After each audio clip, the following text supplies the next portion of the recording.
Bismillahirrahmanirrahim. Assalamualaikum Sobat Muslim Brainer. Yang namanya manusia, apalagi sudah berkeluarga, pasti pengen yang namanya punya rumah.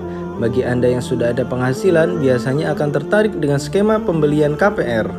Gimana nggak tertarik? DP relatif sedikit, cicilan ringan, langsung dapat rumah.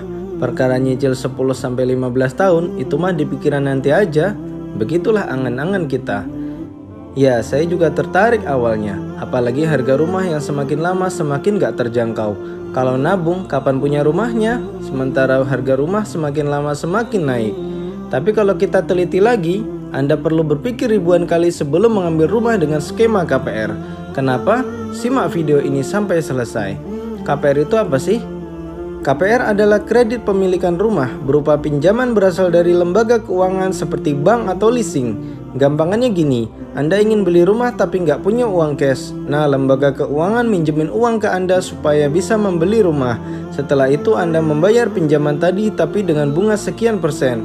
Nah, gara-gara si bunga itu, harga rumah menjadi lebih mahal.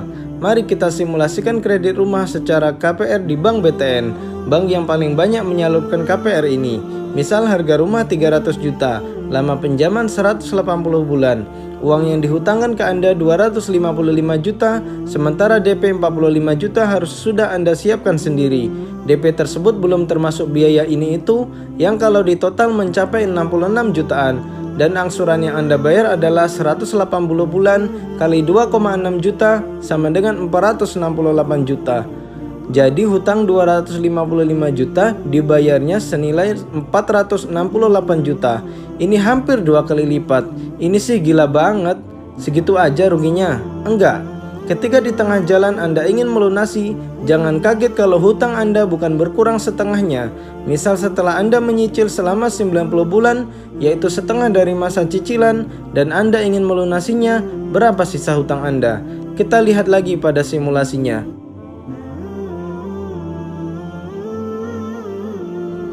Sisa hutang Anda masih 181 jutaan. Anda sudah menyicil setengah jalan, sudah setor sekitar 234 juta, tapi hutang Anda baru berkurang 71 juta. Kenapa kok bisa begitu? Karena anuitas. Apa itu anuitas?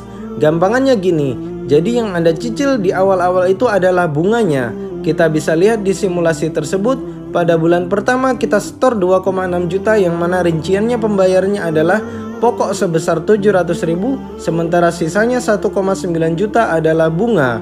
Jadi pada awal-awal Anda setor bunganya dulu, bukan pokoknya. Semakin lama bunga semakin menurun dan pokok semakin besar.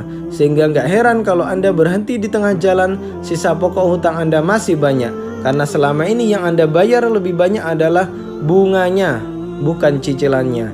Sadis. Rugi bunga, rugi anuitas, terus kerugian apa lagi? Berikutnya adalah rugi denda.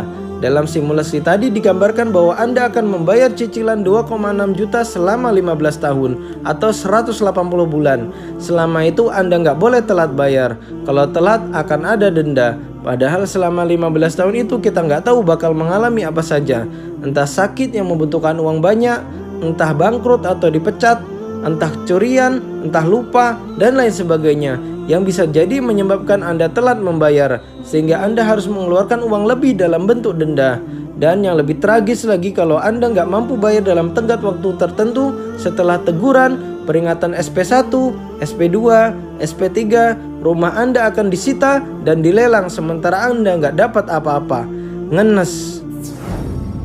Kalau dilihat lagi, banyak banget ruginya ya. Kena bunga, anuitas, denda, bahkan sita. Terus ada kerugian lainnya nggak? Ada, dan ini adalah kerugian paling besar, yaitu dosa riba. Ketika Anda berakad KPR, maka saat itu Anda telah setuju dengan skema pembiayaan tadi, di mana Anda dihutangi 255 juta dan Anda harus mengembalikannya dengan cara mencicil senilai total 468 juta. Di sini jelas bahwa akad ini adalah akad riba, dan riba ini adalah dosa yang termasuk dosa besar di dalam Islam, yang ancamannya adalah diperangi oleh Allah dan Rasulnya. Allah Subhanahu wa ta'ala berfirman, فَإِن لَّمْ تَفْعَلُوا فَأْذَنُوا بِحَرْبٍ مِّنَ اللَّهِ وَرَسُولِهِ وَإِن تُبْتُمْ فَلَكُمْ رُءُوسُ أَمْوَالِكُمْ la tazlimuna wa la tuzlamun. Maka jika kamu tidak mengerjakan meninggalkan sisa riba, maka ketahuilah bahwa Allah dan Rasul-Nya akan memerangimu. Dan jika kamu bertaubat dari pengambilan riba, maka bagimu pokok hartamu. Kamu tidak menganiaya dan tidak pula dianiaya. Quran Surat Al-Baqarah 279. Dan juga Allah bangkitkan nanti di hari kiamat dalam keadaan sempoyongan, sebagaimana disebutkan dalam ayat, Alladzina ya'kuluna ar-riba la yaqumuna illa kama yaqumul ladzi yatakhabbathu asy-syaitanu minal mas. Dzalika bi annahum qalu innamal bay'u mithlur riba wa ahallallahu al-bay'a wa harrama ar-riba.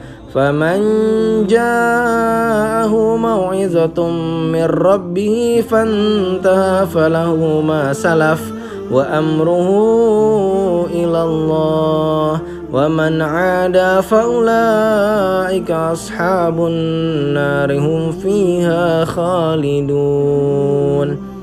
Orang-orang yang makan mengambil riba tidak dapat berdiri melainkan seperti berdirinya orang yang kemasukan setan lantaran terkena penyakit gila. Keadaan mereka yang demikian itu adalah disebabkan mereka berkata atau berpendapat sesungguhnya jual beli itu sama dengan riba, padahal Allah telah menghalalkan jual beli dan mengharamkan riba. Orang-orang yang telah sampai kepadanya larangan dari Tuhannya lalu terus berhenti dari mengambil riba, maka baginya apa yang telah diambilnya dahulu sebelum datang larangan ini, dan urusannya terserah kepada Allah. Orang yang kembali mengambil riba, maka orang itu adalah penghuni-penghuni neraka, mereka kekal di dalamnya. Ibnu Abbas radhiyallahu anhuma berkata, pemakan riba akan bangkit pada hari kiamat dalam keadaan gila dan mencekik dirinya sendiri. Imam Asy-Syaukani membahas lebih luas. Tercatat bahwa ancaman riba yang dimaksud dalam ayat bukan hanya untuk pemakan riba. Yang disebut dalam ayat untuk pemakan riba hanya untuk menunjukkan jeleknya pelaku tersebut. Namun setiap orang yang bermuamalah dengan riba terkena ancaman ayat di atas, baik yang memakan riba, rentenir, maupun yang menyetor riba, yang meminjam uang atau nasabah. Imam Asy-Syaukani juga berpendapat bahwa keadaan dia seperti orang gila yang kerasukan setan itu bukan hanya saat dibangkitkan dari kubur, namun berlaku untuk keadaannya di dunia. Orang yang mengumpulkan harta dengan menempuh jalan riba, maka ia akan berdiri seperti orang majnun atau orang gila, yaitu karena sifatnya yang rakus dan tamak. Gerakannya saat itulah seperti orang gila. Seperti jika kita melihat ada orang yang tergesa-gesa saat berjalan, maka kita sebut ia sebagai orang gila. Lihat Fathul Qadir karya Asy-Syaukani. Na'udzubillah summa na'udzubillah. Bagaimana setelah melihat kerugian-kerugian KPR tadi? Masihkah Anda berminat? Tapi bagaimana lagi? Uangnya cuma cukup buat DP. Kalau beli cash nggak akan terkumpul, malah harga rumahnya naik terus. Nah, bagaimana kalau saya share cara beli rumah cash tanpa KPR? Dan cara ini sudah terbukti berhasil termasuk saya sendiri. Kalau mau, silakan komentar di bawah ya. Dan klik tombol subscribe ya, biar nggak ketinggalan video kami selanjutnya. Barakallahu fikum. Wassalamualaikum warahmatullahi wabarakatuh.